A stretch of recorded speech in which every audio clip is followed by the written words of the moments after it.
بسم اللہ الرحمن الرحیم۔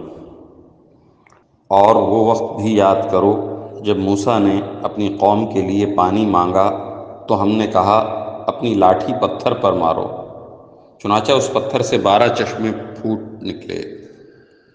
ہر ایک قبیلے نے اپنے پانی لینے کی جگہ معلوم کر لی۔ ہم نے کہا اللہ کا دیا ہوا رزق کھاؤ پیو اور زمین میں فساد مچاتے مت پھرنا۔ اور وہ وقت بھی جب تم نے کہا تھا کہ اے موسیٰ ہم ایک ہی کھانے پر صبر نہیں کر سکتے، لہٰذا ہماری خاطر اپنے پروردگار سے مانگیے کہ وہ ہمارے لیے کچھ وہ چیزیں پیدا کرے جو زمین اگایا کرتی ہے، یعنی زمین کی ترکاریاں، اس کی ککڑیاں، اس کا گندم، اس کی دالیں اور اس کی پیاز۔ موسیٰ نے کہا جو غذا بہتر تھی کیا تم اس کو ایسی چیزوں سے بدلنا چاہتے ہو جو گھٹیا درجے کی ہیں؟ خیر، ایک شہر میں جا اترو تو وہاں تمہیں وہ چیزیں مل جائیں گی جو تم نے مانگی ہیں۔ اور ان یہودیوں پر ذلت اور بے کسی کا ٹھپا لگا دیا گیا اور وہ اللہ کا غضب لے کر لوٹے۔ یہ سب اس لیے ہوا کہ وہ اللہ کی آیتوں کا انکار کرتے تھے اور پیغمبروں کو ناحق قتل کر دیتے تھے۔ یہ سب اس لیے ہوا کہ انہوں نے نافرمانی کی اور وہ بے حد زیادتیاں کرتے تھے۔ حق تو یہ ہے کہ جو لوگ بھی خواہ وہ مسلمان ہوں یا یہودی یا نصرانی یا سابی، اللہ اور آخرت کے دن پر ایمان لے آئیں گے اور نیک عمل کریں گے، وہ اپنے پروردگار کے پاس اپنے اجر کے مستحق ہوں گے اور ان کو نہ کوئی خوف ہوگا اور نہ وہ کسی غم میں مبتلا ہوں گے۔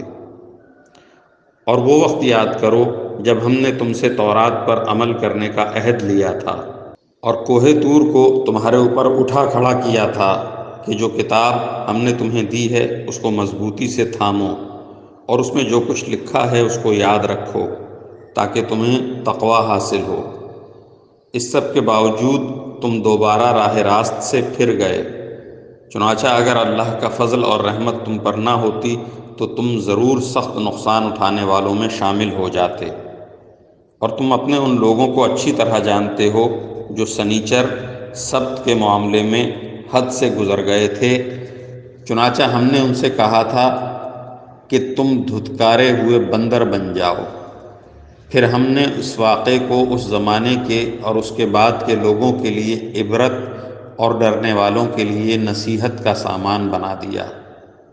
اور وہ وقت یاد کرو جب موسیٰ نے اپنے قوم سے کہا تھا کہ اللہ تمہیں حکم دیتا ہے کہ تم ایک گائے ذبح کرو۔ وہ کہنے لگے کہ کیا آپ ہمارا مذاق بناتے ہیں؟